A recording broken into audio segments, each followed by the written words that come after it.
오늘 우리가 세 번째 또 바울 신학에 대해서 우리가 살펴보도록 하겠습니다. 먼저 바울의 십자가 신학, 오늘 우리가 살펴볼 세 번째 시간은 십자가 신학입니다. 십자가 신학 그 역사적 배경에 대해서 먼저 우리가 살펴보겠습니다. 십자가의 일반적인 의미에 대한 걸 먼저 살펴볼 텐데, 우리가 지금은 십자가 하면 교회를 상징하죠. 그 다음 예수님이 십자가에 달려 죽으신 그 구원의 은혜, 그것들을 우리가 다 알고 있습니다. 그런데 그 이전에 그렇게 그리스도인들에게 십자가가 의미 있어지기 전에 비그리스도인들에게 십자가가 어떤 의미였을까? 우리가 한번 그것을 살펴보겠습니다. 십자가라는 문양은 그리스도교를 통해 구원의 상징이 되긴 했지만 그 이전 시대에도 있었습니다. 많은 곳에서 이 십자가 모양들이 다양한 의미로 여러 종류로 사용이 되었는데, 물론 여기서 살펴볼 십자가 의미라는 건 비그리스도인들에게, 예수님을 몰랐던 사람들에게 그 십자가라는 게 그럼 어떻게 쓰였는지, 어떻게 생각이 되었는지 그걸 우리가 한번 살펴보려고 하는 겁니다.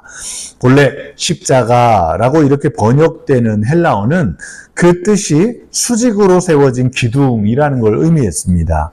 이 수직으로 세워진 기둥이라는 건 후에 우리가 집과 집 사이에 어떻게 하죠? 담을 쌓잖아요. 그래서 수직으로 세워진 기둥이라는 게 나중에는 담이라는 게 되어서 외부의 출입을 막는 용도로 사용되기도 하고, 때로는 범법자들, 그 범법자들을 매달아 죽여서 다른 이들에게 범죄의 결과를 보여주는 결과물을 보여주기도 했습니다. 그래서 예수님께서 십자가에 달려 죽으실 때도 마찬가지죠. 그런 비그리스도교적인 의미로 그 십자가를 예수님 앞에 그대로 달려서 죽게 만들었던 것들을 보게 되는 겁니다. 그래서 당시에 흔히 알고 있는 십자가라는 건 이집트나 또 인도, 시리아 이렇게 여러 지역에서 사용된 십자가였는데, 물론 이 밖에도 다양하게 의미적인 것들로 사용되었던 십자가를 발견할 수 있습니다. 그러나 그리스도교적 의미로 이 모든 것들이 나중에는 다 변화돼서, 그래 보세요. 지금도 어디를 가든 십자가 하면 뭐가 생각나죠? 예수님이 생각나요. 예수님을 안 믿는 사람들도요, 십자가 하면 교회부터 생각을 할 거예요. 왜냐? 보편적으로 다 지금은요, 십자가라는 게 그리스도적인 의미로 변화되었던 걸 보게 되기 때문입니다. 각 지역마다 매우 오래전부터 사용되어졌긴 했지만 그것들을 이제 명확하게 우리가 다 파악할 수는 없습니다. 그래서 우리가 대중적으로 그럼 그 당시에 십자가라는 게 어떻게 사람들이 생각이 되었는지 한번 우리가 살펴보도록 하겠습니다. 이집트에서 사용되었던 십자가 형태를 보면 T자 형태예요. T자 형태. 그러니까 우리는 지금 알고 있는 십자가는 이렇게 우리가 나오는 것처럼 머리까지 이렇게 위에까지 있는 십자가를 이야기하지만, 당시에는 위에 머리가 없는 T자 모양의 십자가가 대부분 이 사람들이 생각했던 십자가입니다. 그래서 그 모양을 타우 십자가, 수직으로 된 기둥 위에 수평으로 기둥을 올려 만든 모양, 이래서 타우 십자가 이렇게 불렀습니다. 후에 이 위에 둥근 원 모양을 올려서 새로운 모습을 나타내게 되었는데, 이 일들이 나중에 앙크라는 이 이집트 기호로 쓰이게 돼서 타우 십자가라는 게 이런 T자 모양 위에 동그라미 같은 그런 이 일들을 이야기했다는 거예요. 그래서 상형 문자로 이게 기록이 되었을 때는 우라고 이렇게 모양이 쓰여지는데, 기호로 나타내는데 이게 생명이라는 걸로 그때 사람들이 이렇게 의미적인 것들을 정말 풀이했던 것들을 보게 됩니다. 그리고 이 생명을 의미하는 십자가는 신이나 왕의 손에 쥐어져 있는 것으로 묘사되었는데, 그래서 여러분 보면 이집트에서 이 타우 십자가가 많이 발견이 되는데 왜 그렇습니까? 이제 유물들을 발견을 하면 그 유물들에 막 금으로 이렇게 모양을 만들어, 관 모양을 만들었잖아요. 거기에 막 사람들 이렇게 얼굴들을 새겨놨는데 거기에 뭘 들고 있습니까? 타우 십자가를 들고 있어요. 왜 타우 십자가를 들고 있느냐? 이게 권세를 의미했기 때문에, 신적인 권한을 의미했기 때문에. 그래서 다른 문화권에서는 이 십자가 의미가 자연에서 나타나는 자신들을 다스리는 종교적 상징, 권위, 권력, 이렇게 의미했습니다. 그래서 십자가를 붙들었다는 건 내가 그런 권력을 쥐었다, 내가 그런 권력을 가졌다. 이것을 의미했던 게 십자가, 비그리스도인들에게 의미했던 십자가의 상징이었어요. 물론 이런 의미를 가진 상징들이 시간이 지나면서 점점 사라져갔고, 현재는 우리가 십자가 하면 뭐가 기억나죠? 교회가, 그 다음 예수님이, 이것이 대부분 보편적으로 자리하게 되었지만, 그러나 비기독교적인 의미로 십자가가 그 당시에 쓰였을 때는 그런 모습으로 쓰였던 걸 보게 됩니다. 두 번째는 십자가형이 그 당시에는 십자가라는 걸 생각할 때 십자가형이라는 걸 생각했어요. 유래가 된 걸 보면 구원의 상징이 되기 전까지는 십자가는 아주 잔인한 도구였어요. 사형틀이었어요. 그래서 이런 십자가가 기원전 6세기경부터 서기 4세기까지 페르시아, 또한 셀레우코스 왕조, 또 카르타고, 로마 제국 이렇게 그 내에서 사용이 된 것을 보게 됩니다. 이 사형의 순서는 우리가 예수님의 십자가 사건에서 살펴볼 수 있는 것과 동일해요. 매우 잔인하게 매달아 죽였는데 매달리는 자의 손과 발에 못을 박아서 고정을 시켰습니다.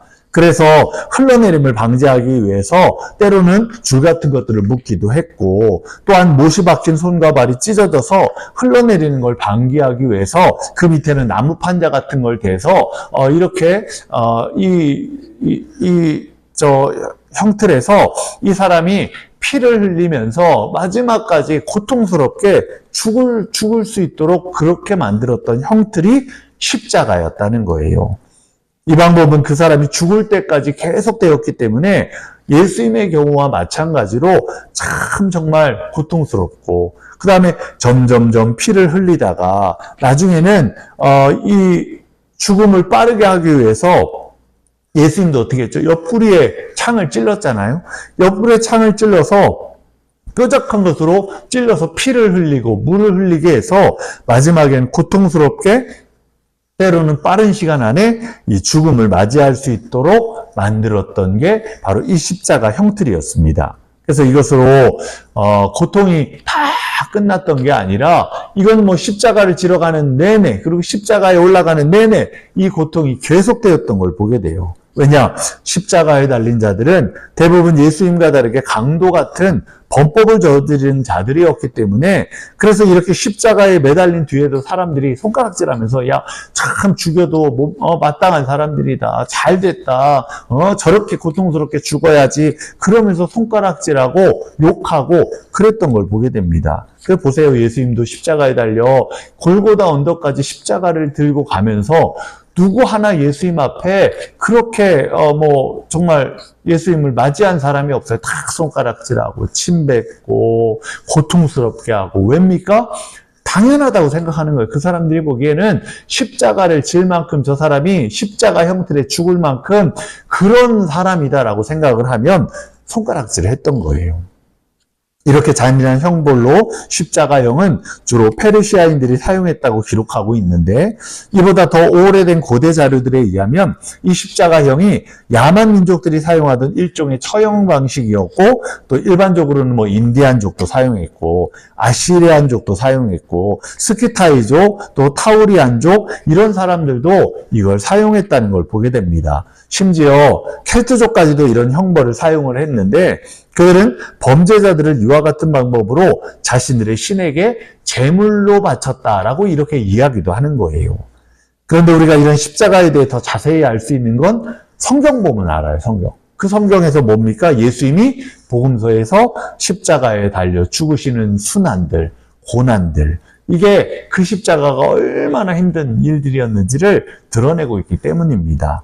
예수님의 십자가 사건을 보면 어느 기록보다도 아주 자세하게 기록이 되어 있습니다.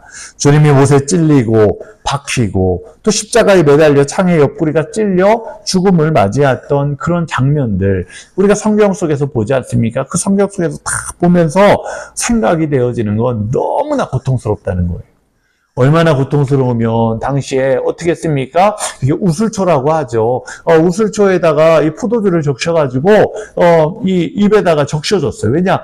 이렇게 해서라도 고통을 조금 덜어주려고 그랬어요. 근데 예수님은 그 일들을 전혀 입에 대지도 않으셨다는 거예요. 왜냐?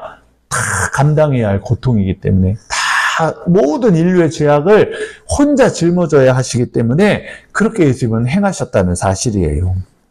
그래서 이 예수님의 십자가, 바로 이 고난, 그 고난들이요, 이 성경을 통해서 우리에게 그것들을 가르쳐주고 나타낸다는 겁니다. 그래서 예수님께서 십자가를 메고 골고다로 올라가기 전에 맞았던 채찍들이나 조롱들이나 아니면 십자가형이 얼마나 치욕스럽고 잔인하고 수치가 되는 형벌인지를 알려주고 있는데 너무나 잔인했다는 거예요. 그래서 그 형벌의 잔인성을 우리가 좀 살펴보면 잔인한 형벌을 이야기할 때 십자가형은 서기 200년 법률가 율리우스 파울투스라는 사람이 이 일들이 너무 이건 고통스럽다 해서 서기 200년에 이건 이제부터 하면 안 된다 하고 금지시켰어요. 서기 300년까지 그에 의해서 편찬된 형법 가운데 십자가형이 아주 고통스러운 형법 첫 번째로 나오는 게 십자가형이었어요. 그리고 그 다음에 다루고 있는 게 화형, 교수형, 이걸 그 다음으로 다루고 있습니다. 그만큼 십자가형을 받는 범죄자가 그 죄의 무게가 얼마나 무거웠는지를 드러내고 있는 거예요. 예를 들면 적에게 투항하는 자, 비밀을 누설하는 자, 반역을 선동하는 자, 살인자, 통치자의 번영에 대해서 불길한 예언을 하는 자, 야간에 음란한 행위를 하는 자, 마술을 행하는 자, 절박한 상황에서 변절한 자. 어떻게 보면 우리가 생각할 때 이런 사람들까지 십자가에 달려 죽여야 되나 이렇게 생각하는데 당시에는 이런 것들을 아주 큰 죄악으로 봤다는 거예요. 그러니까 이런 일을 행한 사람은 아주 큰 범죄를 행했다고 생각했기 때문에 그런 사람들은 이 십자가형을 통해서 아주 고통스럽게 죽음을 맞이하게 만들었다는 겁니다. 물론 이 십자가형은 그 형벌의 가혹감 때문에 하류계층에게만 적용이 됐어요. 상류층에게는 절대 십자가 형벌을 내리지 않았어요. 십자가가 다른 형벌에 비해서 다소 준비해야 될 것들이 많긴 했지만 보세요. 생각해보면 십자가를 달려서 올려보내야 되죠. 또 십자가를 이렇게까지 또 만들어가지고 해야 되죠. 물론 다른 거 죽이려면 더 많이 준비해야 될지도 몰라요. 그러나 이 십자가도 이런 준비들이 필요하지만 그러나 그 잔인성을 비교한다면 다른 거 많이 준비해서 하는 그런 것들보다 그 형벌과 비교해서 너무나 고통스럽다는 거예요. 잔인했다는 거예요. 물론 신분이 높은 그런 사람들에게는 잘 이루어지지 않았지만 그럼에도 많은 피를 흘렸다라는 기록이 내려오는 역사서나 이런 많은 그런 문헌들 속에서 발견되어지는 것들을 보게 됩니다. 이건 통치자들이 대중들이 원하는 걸 이루어지기 위함도 있었는데 바로 그들이 고통을 느끼는 그들을 보면서 사람은 참 희한해요. 이런 사디즘적인 걸 이야기하거든. 사디즘이 뭐냐면요. 누군가에게 고통을 주면서 오히려 환희를 느끼는 거예요. 사람은 다 사디즘적인 게 있어요. 그래서 때로는 어떤 경우에는요. 우리가 어떤 것들을 막 몰아붙여대면서 고통을 주면서 쾌감 같은 게, 자유함 같은 게 그런 게 사람들에게 있거든요. 그런데 이런 십자가 형벌이 너무 고통스러워요. 고통스러워서 보는 사람도 보기 싫어요. 보기 싫을 정도예요. 근데 참 희한한 게 뭔지 아세요? 너무 고통스럽고 너무 힘든 그런 괴로운 건데 사람은요 자꾸 그런 걸 보려고 하는 그런 마음들이 있어요. 왜냐? 이 사디즘적인, 오히려 그걸 통해 이 내면적인 욕구가 해소되는 그런 일들이 있기 때문이에요.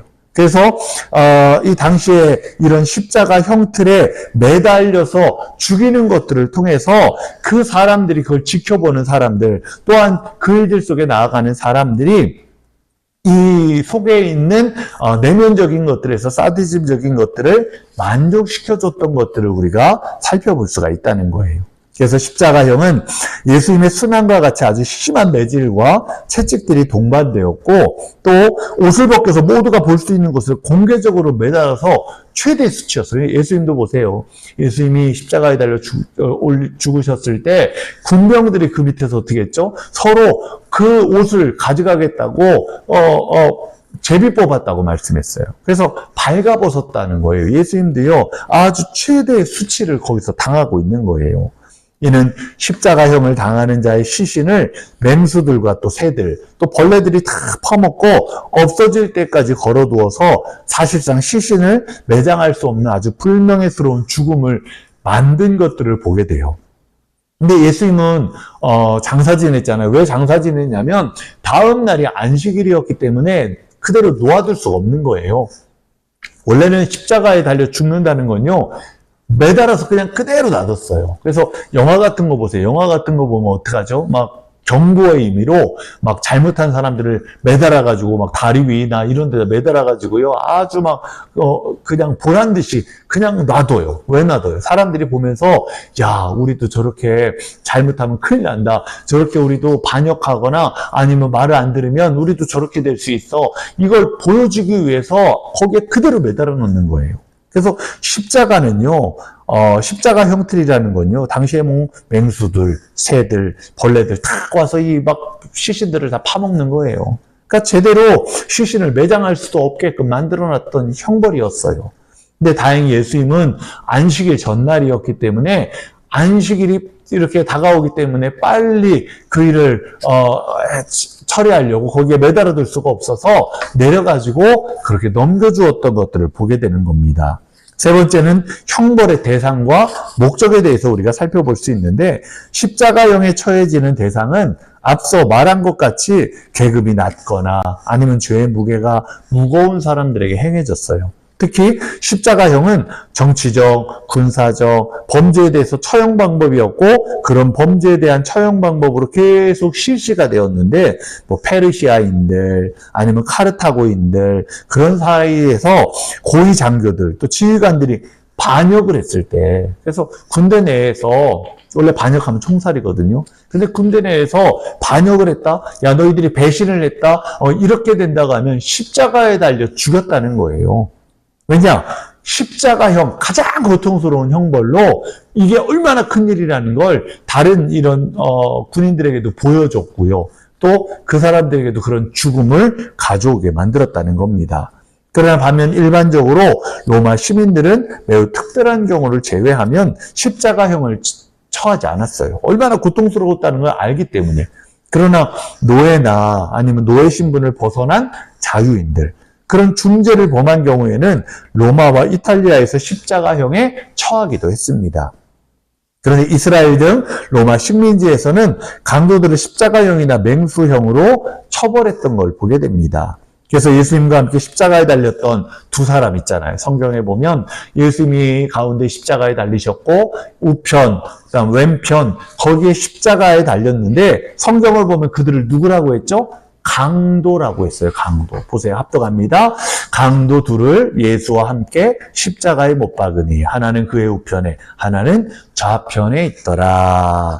아멘. 물론 로마 시민권 가진 이들도 반역을 계획하고 있다면 교수형에 처하기도 했는데, 그러나 사실상 로마 시민권을 가진 사람들은 자기 죄에 대해서 변호를 할 수 있는 이런 그 기회를 줬어요. 그러니까 끝까지 십자가형까지 가는 사람은 거의 없다는 거예요. 변호를 통해서 자기가 이 정도의 정말 중범죄가 아니다라는 걸 밝히고 십자가가 아니라 다른 그런 형벌을 받았던 걸 보게 되는 겁니다. 그래서 이렇게 변호를 할 수 있는 기회를 로마 시민권에게 줬다라는 법의 개정이라는 게 뭐냐? 로마가 원했던 건 뭐냐? 식민지 민족들이 폭동을 일으키거나 통치하기 어려워지는 것들을 막기 위해서였다. 그러니까 보세요. 십자가형을 어디에서 행했냐? 로마가 다스리고 있는 그런 식민지들에게 했다는 거예요. 왜냐? 그들에게 보여주는 거예요. 본보기를 보여주는 거예요. 봐라. 너희들 우리 말 안 들으면 어떻게 되는지 봐라. 너희들, 이렇게, 너희들을 이렇게 십자가에 아주 고통스럽게 죽일 수 있는 게 우리가 할 수 있는 일이다. 그러면서 그들에게 십자가를 통해서 엇박을 주는 겁니다. 그렇게 겁박을 줘가지고 그들이 따라갈 수밖에 없도록 만들었다는 거예요. 그러면서도 이제 뭐 로마 시민들도 그런 죄를 범하면 당연히 십자가 형벌을 받을 수도 있죠. 그런데 변호할 기회를 주잖아요. 그래서 성경을 보면 그걸 우리가 알 수 있는 게 뭐냐? 바울이에요, 바울. 다른 말씀들을 보면 로마에 가서 변호하지 않아요. 다른 사람들은 이 유대인 법정에 쓰잖아요. 유대인 법정. 그래서 뭐 사내들인 공회에 서가지고 사도행전을 말씀해 보면 다른 그런 제자들은 그런 사내들인 공회에 섰던 걸 보게 되는데, 근데 이 바울은 어떡하죠? 로마로 압송이 돼요. 왜냐? 로마의 시민권을 가지고 있었으니까. 그래서 그냥 죽일 수가 없는 거예요. 이 바울이 아무리 잘못했다고 해도 바울을 함부로 그냥 그렇게 할 수가 없는 거예요. 그러니까 끝내는 이 로마로 압송을 해서 로마에서 마지막 그런 재판을 하고 거기에서 이렇게 일들을 할 수 있도록 로마로 압송했던 것들을 보게 됩니다. 그래서 십자가 형벌이라는 건 당시 아주 경멸의 대상. 그래서 뭐 강도, 도적 이런 사람들을 매달았고, 또한 도적의 무리에는 뭐 도망간 노예들이 일원이 될 수가 있었는데, 십자가형에 처해야 하는 이들이 그 노예들도 당연히 이 혐오의 대상, 그래서 십자가 형틀에 매달리는 사람 이렇게 취급해서 이들을 그렇게 행했던 걸 보게 됩니다. 그래서 이런 범죄와 계급에 대한 차별과 분쟁이 국가를 더욱 하나 되게 만들었다는 거예요. 그러니까 우리가 생각할 때 그런데, 아니 차별을 이렇게 하는데, 아니 이렇게 계급을 만들었는데 어떻게 하나가 되냐? 하나가 되죠. 뭘로 하나 되냐? 자기들 이권으로 하나가 되는 거예요. 로마의 이권. 우리말 안 들어? 너 그러면 이렇게 죽여버릴 거야. 너 우리 말 안 들어? 너 그럼 이런 불이익을 줄 거야. 그래서 이 일들이 로마에게 똘똘 뭉쳐서 로마 국가라는 거에 충성하도록, 따라가도록 그렇게 하나가 되게 만드는 장치였다는 거예요. 네 번째는 그럼 유대인들에게 그럼 십자가형이라는 게 어떤 의미일까? 유대인들에게 십자가형은 저주의 형틀이라고 말해요.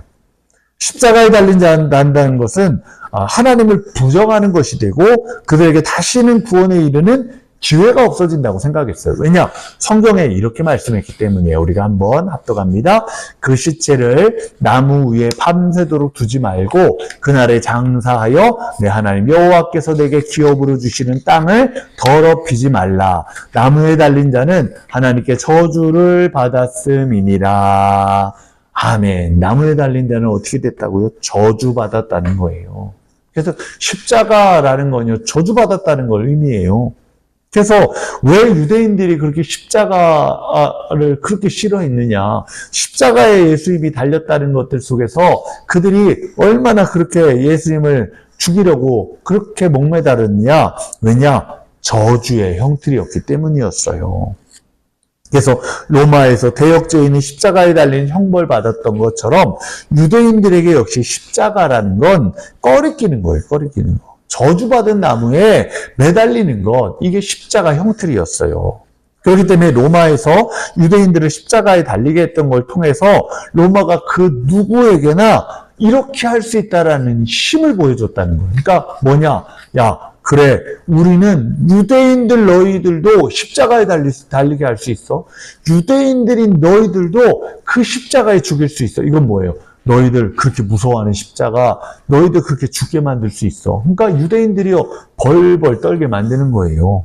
왜냐, 유대인들은요, 십자가 하면요, 저주받은 거지. 하나님 앞에 우리가 부정한 것이 되지. 이렇게 생각이 되었기 때문이에요.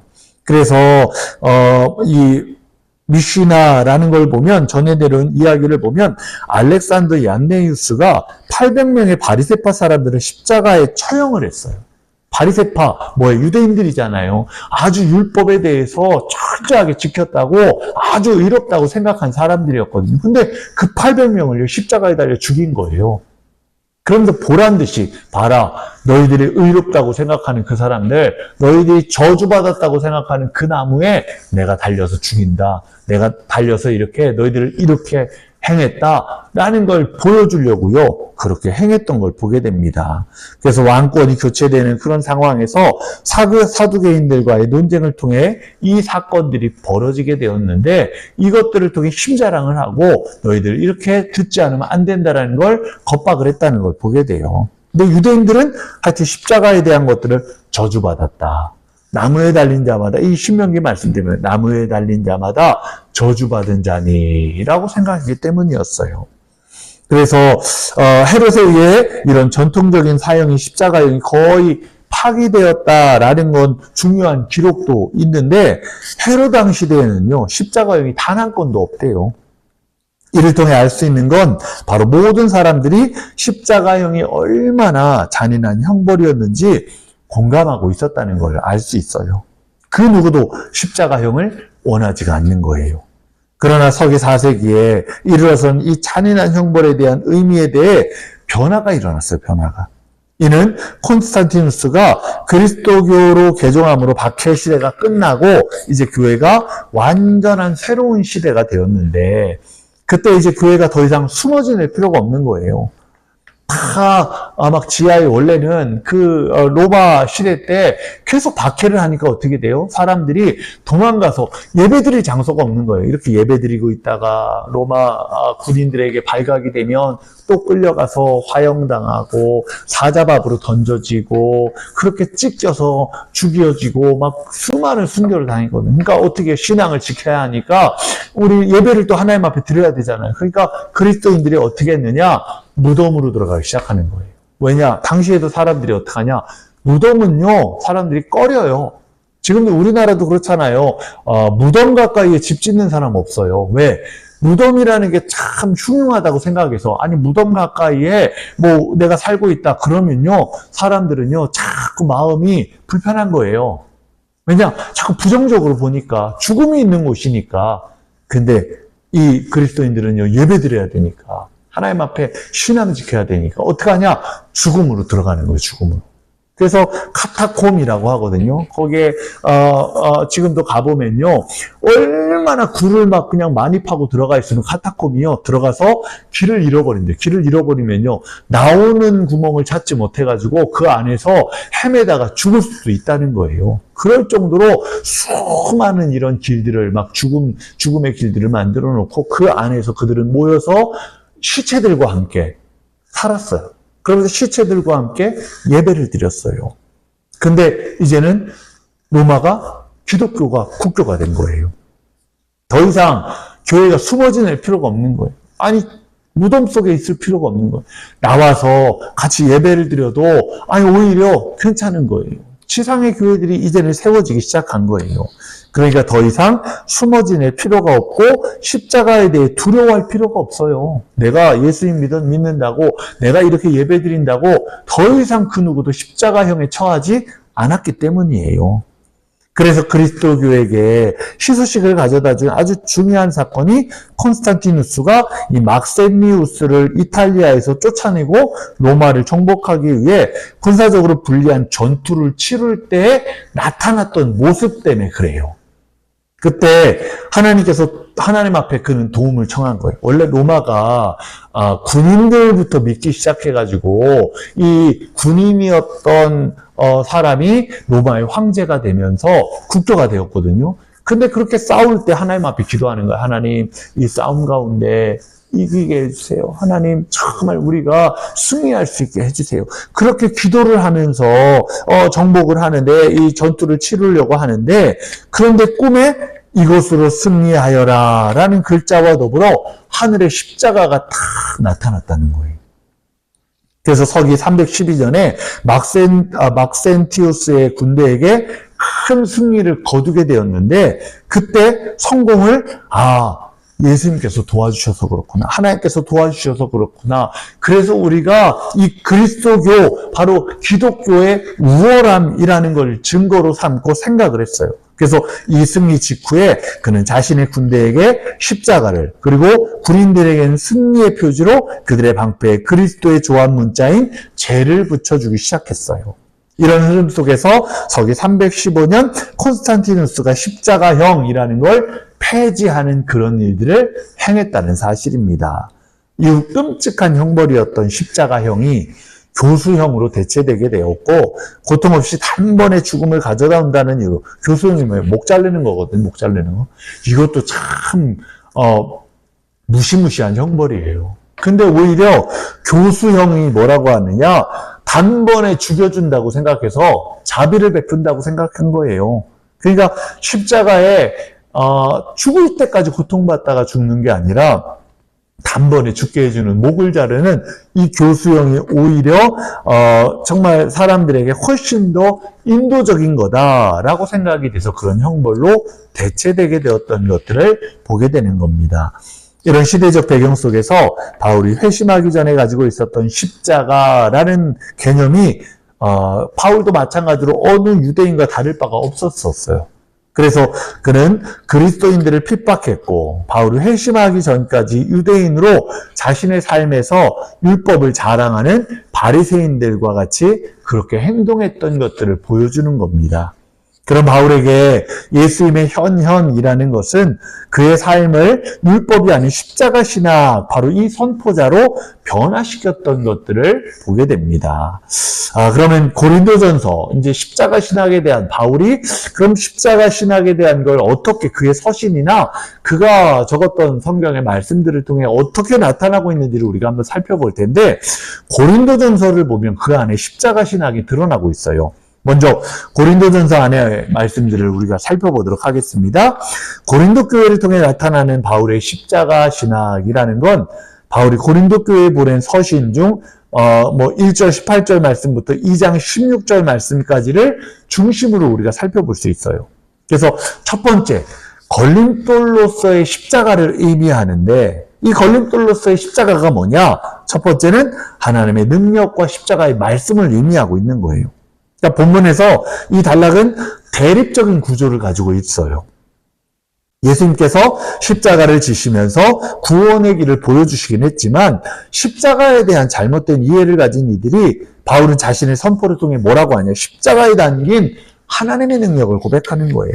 하나님의 능력을 나타내는 거예요. 그래서 보세요. 고린도전서 1장 18절 뭐라고 말씀하죠? 십자가의 도가 멸망하는 자들에게는 미련한 것이요 구원을 받는 우리에게는 하나님의 능력이라. 아멘. 할렐루야. 여러분, 이 말씀 얼마나 귀한 말씀이에요. 십자가의 도. 그 멸망하는 자들에게는 미련한 것이지만요. 구원받은 우리에게는 뭐예요? 하나님의 능력이 된다는 거예요. 그래서 바울은요, 그걸 이야기해요. 십자가 말씀은 하나님을 믿는 자들에게도 미련한 것이 될 수도 있어요. 그 사람들이 보기에는요, 그냥 뭐가 저렇다고 그러나 라고 생각할 수 있어요. 그러나 우리에게는 하나님의 능력이 되고 구원을 이루는 열쇠가 되는 거예요. 그래서 이사야서 29장 14절 말씀이 이 본문 말씀, 이 고린도전서 1장 19절 말씀을 이야기하는 건데, 먼저 19절 말씀을 볼까요? 기록된 바 내가 지혜 있는 자들의 지혜를 멸하고 총명한 자들의 총명을 폐하리라 하였으니. 아멘. 이 19절 말씀이요, 이사야 29장 14절의 인용구 말씀이에요. 뭐라고 29장에 말씀하고 있냐? 그러므로 내가 이 백성 중에 기이한 일, 곧 기이하고 가장 기이한 일을 다시 행하리니 그들 중에서 지혜자의 지혜가 없어지고 명철자의 총명이 가려지리라. 아멘. 이는 바울이 고린도 교회에 제시하고자 하는 말의 근원이 어디인지를 보여주고 있어요. 구약 성경의 말씀을 통해 고린도 교회의 지혜를 자랑하는 자들에게 바울은 그들의 지혜를 멸할 걸 경고해요. 그들의 자랑으로 인한 문제를 해결하고자 했어요. 자랑을 내세우는 교회는 분열이라는 결과를 초래했어요. 보세요, 여러분. 우리의 모임이나 아니면 우리가 이렇게 공동체에 거하고 있는 걸 보면 자랑하는 사람들이 꼭 있잖아요. 막 자기가 가지고 있는 거 자랑하는 사람도 있고, 내가 해놓은 거 자랑하는 사람들이 있고, 그래요. 근데 자랑하는 사람들이 많은 공동체나 아니면 많은 그런, 이 집단들은요, 항상 분열이 일어나요. 서로 잘났다고요. 내가 더 낫다.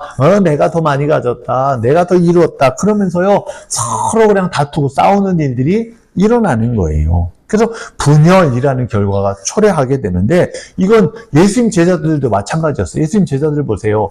성경에 보면 예수님 제자들은 매일같이 싸웠대요. 근데 왜 싸우는지 아세요? 누가 큰 자냐? 네가 크냐? 내가 크냐? 그게 네가 크다고 싸우는 거겠어요? 내가 크다고 싸우는 거겠죠. 너보다는 내가 나은데. 근데 다른 제자도, 야, 너보다는 내가 낫지. 너보다는 내가 더 위지. 서로 잘났다고요. 서로 자기 자랑하다가요, 다투어지고요. 또한 이렇게 분열이 일어나게 되는 거예요. 고린도 교회도 마찬가지였어요. 자랑하는 사람들이 참 많은 거예요. 뭐 자기가 해놓은 일들도 있었겠죠. 열심으로 한 것들도 있었겠죠. 그런데 자랑하는 일들이 그렇게 많아지니까 고린도 교회 안에 분열이라는 것들이 생기게 되었어요. 그리고 이를 해결하기 위해서 바울은 그 해결 방법을 제시를 하는데 그게 바로 뭐냐? 하나가 된 그리스도의 몸으로서의 고린도 교회가 되기를 원했어요. 하나, 그리스도의 몸으로서의 고린도 교회가 되기를 원하면서 바울이 전하고 있는 게 십자가 신학이에요. 십자가 신학. 그 십자가는요, 주님과 우리를 연결지어주는 거예요. 그 십자가가 아니고서는요, 주님과 아무 상관이 없는 자가 돼버리고 마는 거예요. 근데 몸은요, 연결돼야 돼요. 생각해보세요. 손이 따로 떨어져가지고 막 움직인다고 움직여져요? 떨어지면요, 죽어요. 떨어지면요, 썩어요. 못 움직여요. 붙어있을 때예요. 붙어있을 때. 근데 붙어있다는 것 자체가 십자가. 그 은혜가 아니고서는 못 붙어있어요. 십자가, 능력이 아니고서는 주님 편에 서 있을 수가 없어요. 그래서 바울이 이야기하는 건 그리스도의 몸으로서의 고린도 교회가 되기를 원하면서 십자가 신학을 이야기하는 거예요. 물론 바울은 다양한 문제들을 서신으로 기록해서 제시를 했는데 중요한 건 그 모든 문제의 해결점이 오직 십자가에 자신의 모든 걸 두라는 것에 있었다는 거예요. 여러분, 우리의 삶도 마찬가지예요. 우리의 문제들도 마찬가지예요. 십자가 아니고서는 해결점이 안 돼요. 그래서 주님은 십자가로 가져오래요. 십자가에 같이 달려야 된다는 거예요.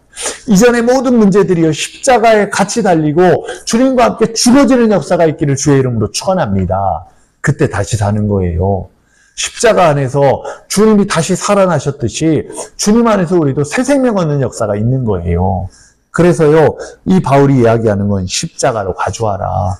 너희들 모든 문제들 십자가로 가져와라. 이걸 말하고 있는 거예요.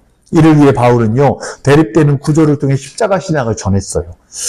먼저는 십자가를 통해, 십자가의 도를 통해 구원에 이르게 하는 하나님의 능력을 설명하고, 멸망하는 자들인 세상과 구분을 지어요. 그러니까 세상과 십자가의 도. 그러니까 멸망하는 사람들에게는 십자가의 도가 미련하게 보인다고 이야기하잖아요. 그러니까 그 세상 사람들과 또한 멸망하는 자들과 십자가의 도라는 것들이 이런 대립되는 구조를 통해 이야기해요. 십자가 신학은요, 또한 새로움이 아닌 이를 잘못 이해하고 오용하는 자들에게 다시 깨닫게 해주는 역할을 하고 있을 뿐이에요. 그리고 멸망하는 자들의 자랑인 지혜가 십자가 말씀 앞에 소멸되게 된다고 바울은 이사야 말씀을 통해 인용하고 있는 거예요. 그래서 바울의 구약 성경 말씀의 인용이라는 건 믿지 않는 자들에게 제대로 된 깨달음을 주는 역할을 할 바 아니라 믿는 자들에게 확실한 하나님의 능력의 근거가 어디에 있는지를 알려주는 말씀이 되기도 하는 거예요. 근데 바울이 고린도 교회가 가진 은사나 다른 어떤 걸 부정하고 있지는 않아요. 그러니까 우리가 십자가로 가야 한다. 십자가가 최고다. 그러면서 다른 것들은 다 필요 없어요. 이게 아니에요. 십자가가 근본이지만 그 십자가를 통하여 드러나고 있는, 그래서 때로는 은사, 때로는 우리 안에 나타나는 하나님의 능력, 이런 것들이요, 십자가를 통해서요 연결되어지는 거죠. 그러니까 바울은 고린도 교회에 은사가 많이 나타났거든요. 또한 그 안에 하나님의 능력도 나타났거든요. 이런 걸 부정했던 게 아니에요. 그러나 그 근본적인 건 십자가를 통하여 이루어지는 걸 체험해야 된다는 거죠. 이건 구약 성경에 나타났던 능력들이 계속해서 그 이후에 하나님의 백성인 그들에게도 이어져 오고 있다는 걸 인정하고 있는 모습이에요. 근데 문제가 되는 건 뭐냐? 구약 성경의 성전, 이 레위기 말씀 보세요. 레위기 15장 31절 합독합니다. 너희는 이와 같이 이스라엘 자손이 그들의 부정에서 떠나게 하여 그들 가운데 있는 내 성막을 그들이 더럽히고 그들이 부정한 중에서 죽지 않도록 할지니라. 아멘. 성막을 더럽혔대요. 성막을. 하나님의 성전, 하나님의 성전과 같은 의미로 하나님의 이 성전인 교회를 의미했는데 이 교회가 부정하게 되었다. 다시 말하면 하나님의 성전이 더럽히게 되었다. 이렇게 그건 하나님과의 단절을 의미하는 거예요. 이스라엘 백성들이 그럼 심판을 받게 되는데 우리가 나간 교재에는 19장 2절이라고 되어져 있는데 20절에 20절. 그래서 20절을 봐야 돼. 20절 뭐라고 합니까? 사람이 부정하고도 자신을 정결하게 하지 아니하면 여호와의 성소를 더럽힘이니 그러므로 회중 가운데서 끊어질 것이니라. 그는 정결하게 하는 물로 뿌림을 받지 아니하였은즉 부정하니라. 아멘. 뭡니까? 이스라엘 백성들이 하나님과 단절되었을 때 심판받았다는 거예요. 이렇게 더럽히게, 성소를 더럽히게 되니까 회중 가운데 끊어지게 되는 역사, 이 하나님과 멀어지게 되는 일들이 일어나는 거예요. 그래서 끝내는 이런 게 하나님 앞에 그런 분노, 하나님의 거룩한 분노를 피할 수 없게 만들었다라고 가르쳐주고 있는 겁니다. 동시에 자신의 자랑으로 인해 분열되는 고린도 교회에게 구원의 길로 초대하고 인간의 어떤 노력이나 능력이 아니라 오직 하나님의 능력이라는 사실을 깨닫게 하는 십자가 신학을 그들에게 전했어요. 그러니까 십자가 신학은요, 여러분, 내가 이룰 수 있는 게 아니에요. 여러분, 십자가 신학은요, 온전하게 예수님이 이루신 구원의 은혜예요. 이건 그 누구도 할 수가 없었어요. 아니, 할 수도 없는 것뿐만 아니라 그이들을 흉내도 낼 수가 없어요. 예수님밖에 할 수가 없어서 하나님께서는 그 하나밖에 없는 아들을 이 땅에 보내셨다는 거예요. 그러니까 이게 공로가요, 내 공로가 하나도 없는 거예요. 바울은 그걸 이야기하는 거예요. 하나님 앞에 우리가 구원의 길로 초대된 건 십자가 은혜 때문이죠. 그 인간의 어떤 노력이나 능력이 아니라 오직 하나님의 능력이라는 사실, 하나님의 은혜라는 사실을 여러분 기억하시기를 바랍니다. 그러나 분명한 건 뭐냐? 우리가 십자가 부름받고 난 다음에는요, 십자가 위에 사는 삶을 살아야 돼요. 그래서 여러분 우리가 그렇게 잘 그냥 열심히 살아서 구원받은 게 아니에요. 우리가 구원받았기 때문에 그렇게 살아야 되는 거예요. 구원받았기 때문에 그렇게 하나님의 자녀답게 살아야 되는 거지. 우리가 그렇게 잘 열심히 했으니까, 내가 막 이룬 것들이 있으니까 이게 나를 구원받게 했다? 아니라는 거예요. 이건 공로주의예요, 공로주의. 물론 우리가 하나님 앞에 상급을 쌓아야죠, 상급을. 그런데 그 상급은요, 십자가 신학이 있은 다음, 십자가 구원의 은혜가 있은 다음의 일들이지, 십자가 구원의 은혜가 없는데, 그냥 하늘에 쌓는다고 세상에서 착한 일 하고, 세상에서 좋은 일 하고, 이렇다고 한다면요, 이게요, 아무런 소용이 없다는 걸 깨닫게 되는 거예요. 그렇기 때문에 여러분, 오늘 우리가 십자가 신학, 그 신학을 분명히 붙들고 가는 자가 되기를 주의 이름으로 축원합니다. 두 번째는 십자가와 세상에 대한 걸 이야기하는데, 다음 절 20절 말씀에 보면 바울은 하나님의 지혜와 십자가 말씀이 어떤 의미를 가지고 있는지를 세상의 자랑과 비교해서 전달을 합니다. 바울에게 세상이라는 건 피조물인 동시에 한계로 갇혀져 있는 거예요. 그러나 이에 반해서 십자가는 그 안에 하나님의 능력이라는 본질을 가지고 있고 언제나 세상의 것들이 어리석다는 것을 깨닫게 하는 모습이기도 했어요. 이건 세상에서 미련하게 보고 있는 하나님의 구원이고 또 이는 곧 세상의 지혜를 어리석게 만드는 것임을 선언하고 있는 모습이기도 했어요. 그래서 20절 보세요. 20절 뭐라고 하죠? 합독합니다. 지혜 있는 자가 어디 있느냐? 선비가 어디 있느냐? 이 세대의 변론가가 어디 있느냐? 하나님께서 이 세상의 지혜를 미련하게 하신 것이 아니냐? 아멘. 그래서 20절에서 그걸 이야기하고 있는 거예요.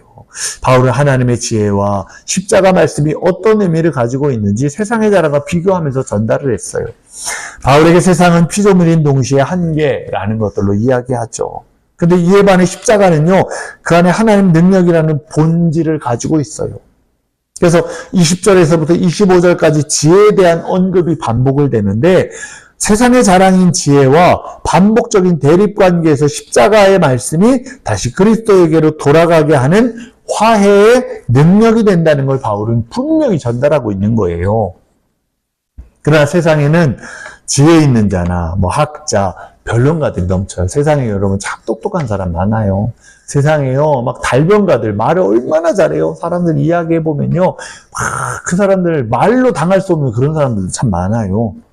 바울은 이런 말을 분열하는 자들에게, 특히 유대인 중 학문과 전통주의에 심취했던 랍비들에게는 어떻게 보면 이 말씀이요 참 꺼리낌이 됐을 거예요. 왜냐 자기들은 열심히 공부하고 지식도 많이 있고 아는 것도 막 많은데, 그런데 여기에 보면 이런 세상의 지식이나 지혜가 아무런 그런 쓸데가 없는 그런 일들이라고 말하고 있으니까 이게 자기들에게 있어서 자랑거리였거든요. 내가 얼마나 일들을 막 해냈냐, 나는 막 이렇게 공부한 자다, 성경에 대해 내가 박식하다, 이게 자기들의 그런 막 프라이드, 의로움 이거였는데 다 소용없다고 말하고 있는 거예요. 그러니 이 사람들이 보기엔 이게 꺼리끼는 거예요. 또한 그들이 기대했던 메시아, 예수님은 승리를 가져올 거라고 생각했어요. 그래서 실제로 보세요. 가룟 유다가 왜 돌아섰어요? 예수님이 십자가에 죽어야 된다는 거예요. 가룟 유다는 여기까지 쫓아온 이유가 뭐냐? 그래, 로마에 이제는 구원을 이룰 거야. 로마에서 우리를 벗어나게 해줄 거야. 생각을 했어요. 근데 죽어야 된대요. 그러니까 가룟유다가 생각할 때 내가 뭐 했냐? 여기까지 그냥 이렇게 쫓아왔는데, 아니 이 승리의 날을 가져올 영웅이 아니라 무능함과 실패를 의미하는 그런 사람이네 라고 생각하는 거예요. 그러니까 랍비들이나 아니면 바리새인이나 유대인들도 마찬가지였어요. 그런 메시아로 생각이 되었기 때문에 그런 메시아로 만들기 위해 예수님을, 메시아가 아니라는 거예요, 그들이. 그렇기 때문에 어떡하냐? 십자가에 달려 죽이려고 한 거예요. 끝까지 예수님을 십자가에 달려 죽이려고 어떤 이유를 삼아가지고 막 예수님을 그렇게 하려고 꼬투리를 잡으려고 수많이 시도를 했고요. 그리고 나중에는 어떻게 했습니까? 불법적인 재판을 해요. 원래는 로마의 그런 속국이기 때문에 재판을 할 수가 없어요. 근데 산헤드린 공회에 세워가지고요 막 재판을 하고, 또 어떻게 했어요? 산헤드린 공회 갖고는 어떻게 할 수가 없으니까 죽여야 되는데, 십자가에 달려 죽여야 되는데, 그런데 그렇게 자기들이 할 수가 없으니까 어떻게 됐습니까? 막 끝내는 빌라도에게 끌고 가가지고 십자가에 죽여라, 십자가에 죽여. 빌라도는요 놓아주려고 했어요. 자기가 봐서 보는데 이런 정치범이었거든요. 그러니까 자기가 보기에는 큰 죄를 저지른 것 같지도 않은 거예요. 그러니까 빌라도는 놓아주려고 하는데 유대인들이 어떻게 막 폭동이 일어날 것 같은 거예요. 십자가에 죽여라, 십자가에 죽여라 막 사람들이 소리 지르면서 그렇게 말하니까 빌라도가 안 되겠다, 이거 내가 놓아줬다간 큰일 나겠다. 그래가지고 끝내는 이 예수님을 십자가에 달려 죽게 만든 그런 사람이 되고 말았다는 겁니다. 그렇기 때문에 당시에 이런 랍비들이나 이런 사람들, 그 사람들이요 정말 이렇게 예수님에 대한 것들, 때로는 이 십자가라는 것들을 통해서 예수님이 메시아가 아니다라는 걸 자꾸만 그렇게 표현하고 나타내려고 했어요. 그러니까 꺼리끼는 것이 되는 거죠. 그래서 바울이 전했던 하나님의 능력이라는 게 그들의 희망과는 대립이 되었어요. 당시 랍비이자 학자들이 높은 수준의 학문을 추구했지만 바울도 역시 많이 공부했던 사람이었거든요. 바울도 수준이 높았어요. 교육 수준이. 그래서 바울 신학을 우리가 이거 공부하는 이유가 뭐냐? 대부분 이 성경에 있는 일들을 통해 신학적인 사상들을 구축해 놓은 게 바울이었어요, 바울. 그 정도로 바울은 학식이 높았고 아주 그런 것들을 가지고 있었던 사람이었어요. 그런데 바울은 뭐라고 해요? 오히려 그들에게 너희 지혜로운 자가 어디 있느냐, 이사야 19장 12절 말씀을 통해 이야기하고, 이사야 33장 18절 말씀에선 학자들이 어디 있느냐, 이런 말씀을 인용하면서 유대인들에게도 복음을 전하고 또 이방인들에게도 조금 말을 바꾸었긴 했지만 이방인들에도 거기에 맞춰서 질문을 던지고 있는 걸 보게 되는 거예요. 왜냐, 이방인들, 헬라인들에게도요 그 사람들이 사고 철학 이런 걸 굉장히 중요시했거든요. 근데 철학적인 게요 우리의 구원을 이루지는 못해요. 그래서 그 사람들에게 그걸 질문하는 거예요. 헬라 철학. 고린도 교인들 역시 자신이 가진 것들에 대해서 그것들을 자랑으로 삼으면서 삶의 우선을 그리스도로 여기지 않았어요. 그러니까 보면 교회 안에서도 그런 분들이 있어요. 그냥 맨날 자식 자랑하고 맨날 돈 자랑하고 맨날 내가 어제 먹은 거가 뭔지 자랑하고 내가 입은 게 뭔지 내가 뭘 샀는지 이런 거 자랑하는 분들이 있어요. 근데 이게요 은혜가 안 돼요. 은혜가 오히려요 참 교회 안에서요 더 힘들게 만드는 그런 일들이 돼요. 근데 고린도 교회가 그랬어요. 고린도 서로 자랑하는 거예요. 물론 고린도 교회 안에서 자랑이라는 것 자체가요, 자신이 가졌던 은사를 자랑했고, 내가 하나님 앞에 막 헌신했던 거, 아니면 내가 막 그냥 가졌던 그런 하나님의 능력, 이런 것들을 막 가지고 자랑을 했어요. 근데 이런 것들 또한 여러분 자랑하면 안 돼요. 하나님 주신 거면요, 감사하고, 또한 은사에 대한 것들도 나오지만 그게 뭐예요? 교회 유익을 위해서라고 했거든요. 근데 뭐예요? 은사가 나중에 보면요, 교회 유익이 아니라 자기의 유익을 위해 쓰는 것들이 많아요. 내 명성을 막 더 알리려고, 그냥 내가 했다는 걸 드러내려고. 그래서 그게 문제가 돼서 나중에 이단이 되거나 잘못된 것들로 쓸려버리는 것을 보게 됩니다. 그래서 우리가 은사가 있는 것들, 또한 우리가 또한 주시는 것들, 이거 하나님 앞에 잘 쓰임받아야 된다는 걸 깨닫게 되는 거예요. 그래서 이 고린도 교회 안에서도 마찬가지였어요. 그렇게 자랑을 일삼으면서 헛된 것들 속에 그렇게 있었던 그런 사람들을 향해서 세상의 지혜가 아니라 하나님의 능력, 십자가, 그 신학을 붙들어야 한다는 걸 바로 그가 전하고 있었다는 거예요. 그럼 두 번째, 새로운 가치 척도로서의 십자가를 우리가 살펴볼 수 있는데, 고린도전서 1장 18절에서 25절까지 말씀을 보면 바울은 인간의 자랑인 세상의 지혜가 이제 하나님에 의해 아무 능력이 없는 것이 되었고, 오직 하나님의 섭리와 지혜가 그리스도의 십자가 지혜를 통해서 구원의 길에 오를 수 있게 되었다라고 이렇게 우리에게 이야기했어요. 그리고 이제 그 말씀이 시작이 되는 구절을 통해서 바울은 인간이 품은 하나님을 향한 기대가 십자가를 통해 부르심을 입은 자들에게는 다 무너져야 할 것들이 되고, 그리고 하나님 말씀을 어떻게 지켜나가야 하는지 십자가를 통해서 고린도 교회 교인들의 삶의 자리에 직접적으로 이것을 설명하고 있는 모습을 나타내고 있었다는 거예요. 그래서 먼저는 26절에 31절 말씀의 구절이 자랑이라는 주제로 크게 두 부분으로 설명이 되는데, 하나는 고린도 교회가 가지고 있었던 자랑, 다른 하나는 붙잡힌 자인 그리스도인이 나타내야 할 자랑, 이걸 이야기해요. 우리도 여러분 세상에서 이 일들 속에서 우리가 이걸 잘 알아야 되는데, 우리가 세상에 있는 이런 정말 세상 사람들이 자랑하고 있는 이런 일들 속에서는요, 우리가 그러면 안 된다는 걸 깨닫게 되는 거예요. 그래서 세상에 말하고 있는 자랑이 아니라 여러분 정말 그리스도 안에서, 교회 안에서 정말 하나님을 자랑할 수 있는 저와 여러분 되기를 축복합니다. 그래서 그런 것들을 나타낼 때 이제는 세부적으로 세 가지로 의미하면서 나타내고 있는데, 여기 보세요. 표를 만들었어요. 표를 보세요. 그럼 뭘 이야기하냐?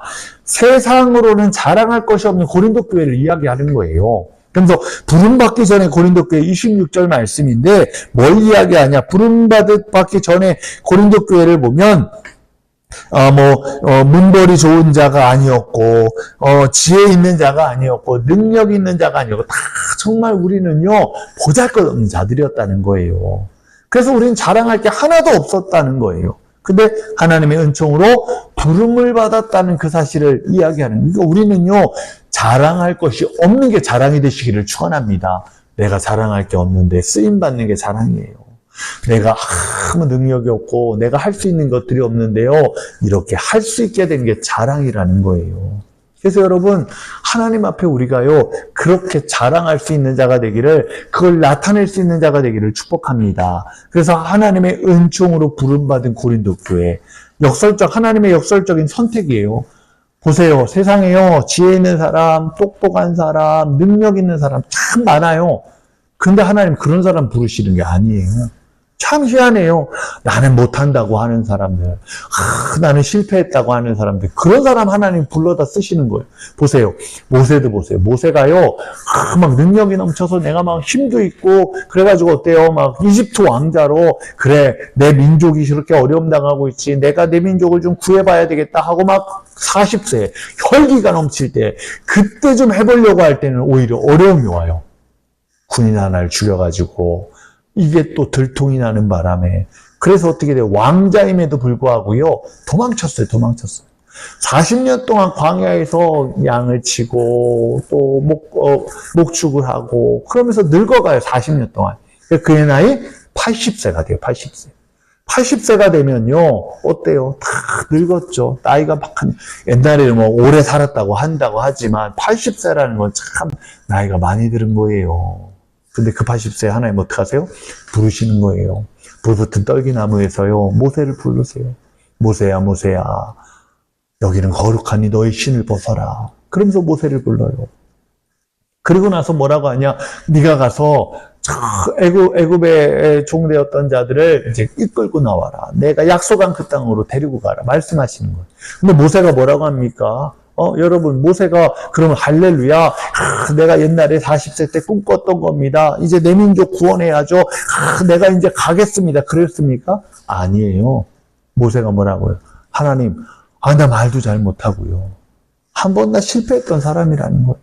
자신감이 없는 거예요. 여러분 한번 실패를 해보면요, 자신감이 없어요. 우리가 그 일을 똑같이 하려고 하면 PTS라고 하잖아요. 막 그게 생각이 나요. 내가 실패했던 게 생각이 나요. 그래서 또 그렇게 될까 봐요. 전전긍긍하고요. 아무것도 못해요. 모세도 그래요. 40대 그렇게 힘이 넘칠 때, 내가 권력이 있을 때, 내가 이집트 왕자였을 때, 근데 실패했어요. 근데 지금은요, 변변찮아요. 나이도 80세가 들었지. 거기다가 목축을 그렇게 하면서 그냥 늙어갔지. 뭐 힘 있는 게 아무것도 없어요. 근데 가서 바로에게 전하라고, 이 백성 놔줘라, 하나님 놔주라고 하는데 전하라고. 그러니까요, 미치겠는 거예요.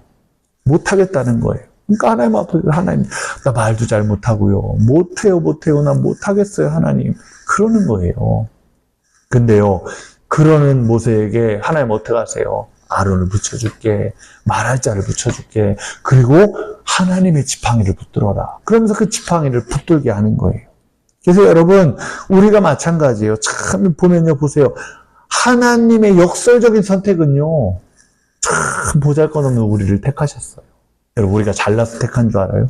우리가 뭐 말을 잘하고 막 능력이 많아가지고 택한 줄 아니에요, 여러분. 어떻게 보면 너무 보잘것없어서요.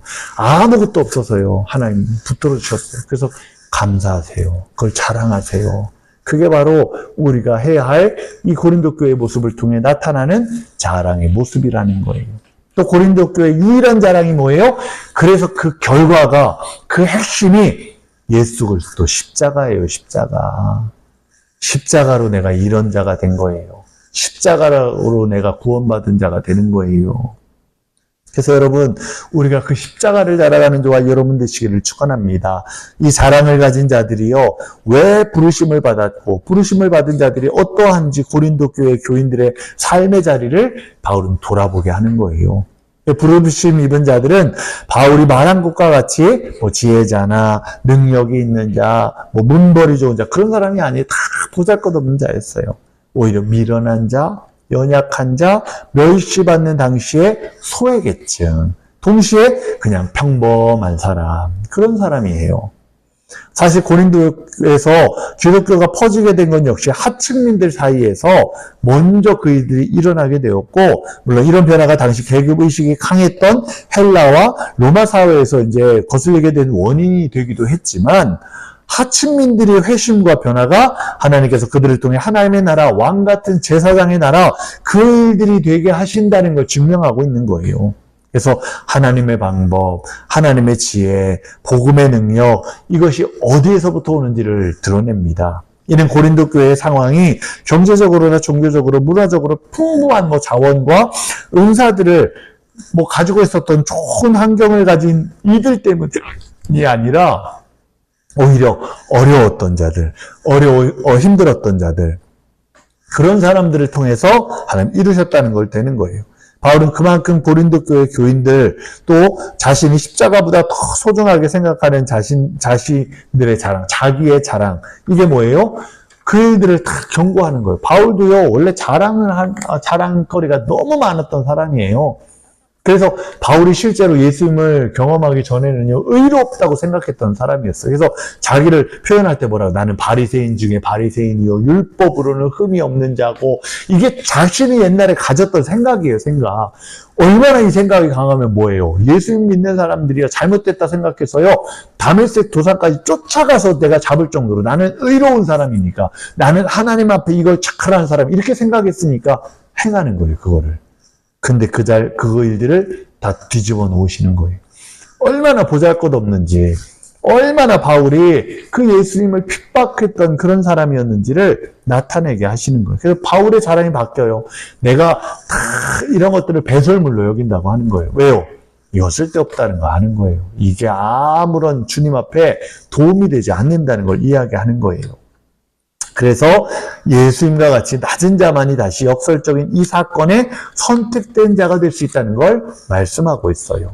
그래서 하나님의 부르심에는 목적이 분명히 있거든요. 근데 그 목적을 이루는 사람이 어떤 사람이냐? 자기 자신을 낮추고 온전히 하나님의 말씀과 십자가의 말씀을 따라가는 사람들. 보세요, 여러분. 나 잘났다고 하는 사람은요, 안 따라가요. 나 잘났다고 하는 사람은요, 하나님 말씀하시는 대로 순종하지도 않아요. 아니, 내 생각이 우선이니까. 내가 똑똑하다고 생각하니까. 아니, 내가 이렇게, 해보는 게 낫다고 생각하니까. 근데요, 오히려요, 그냥 나는 아무 지혜도 없고, 아무 정말 일들이 할 수 있는 게 없다는 사람들은 어떤 줄 아세요? 주님밖에 없는 거예요. 주님이 하라는 대로 해야지, 그게 그냥 할 수 있는 일들이 되는 거예요. 그래서요, 목회도 마찬가지고, 신앙생활도 마찬가지고,